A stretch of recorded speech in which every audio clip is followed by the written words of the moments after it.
Un o'r cynniau cyntaf nes I clywed oedd y teimlad a casrol y feilliad a oedd e bach yn mental tro cyntaf I fi clywed e.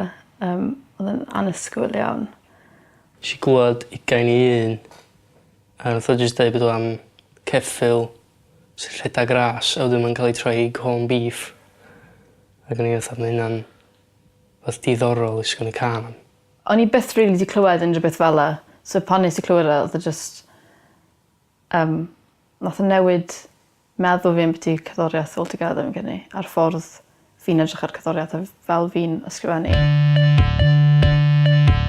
Pan ti'n clywed cân Cymraeg ti fatha ti'n gallu deud os 'dyn nhw yn trio rei galad neu fatha trio copïo rhywun arall sy'n bodoli'n barod. Ond o datblygu fatha rhywbeth actually rili newydd ar y pryd fatha.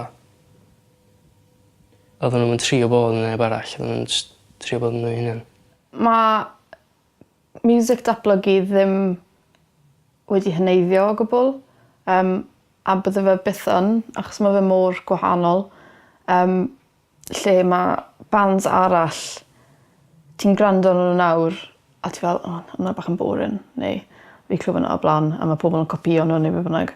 Ond mae datblygu dal yn swnio fel bod nhw just I ryddhau a bod e'n newydd a bod e'n modern sy'n mental, really.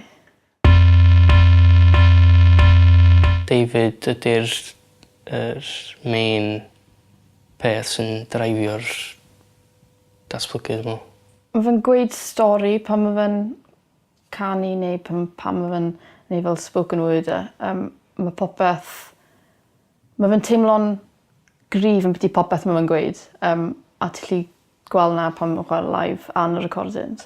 A ti'n gallu just gweld bod amser a bod enaid e, really, di mynd mewn i'r caneuon mae fe wedi creu. Os ti'n rili gwrando ar y geiriau, ti'n gallu rili fatha meddwl, fatha ma' nhw fatha outlook rili fatha onast a bleak am cymdeithas. A ma' jyst fatha ma' rei pobl yn dall hynna'n syth fatha bydda chdi jyst uniaethu efo nhw. Ma' Pat yn... Ti'n iawn, fi'n credu bod hi'n underrated yn datblygu a mae pobl yn tueddol o siarad ambyti Dave achos na Dave sy'n yw'r frontman a mae lot o pobl ddim yn gwybod ambyti Pat. Pam fi'n siarad ambyti influencers fi byth yn gweud bod Pat yn influencer fi ond mae wedi bod yn massively. A mae'r ffordd mae hi'n ysgrifennu basslines sy'n melodic, syml, just repeat nhw basically, ond maen nhw'n syml, maen nhw'n catchy.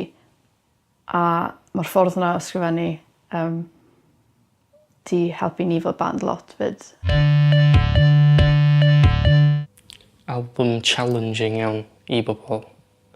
Fatha pobl normal Cymraeg I wrando ar. You're either gonna love it or hate it, really. Ond mae'n credu mae hwnna wedi bod yr un peth ers un o dechrau. Mae pobl oedd yn casau datblygu neu maen nhw'n caru nhw.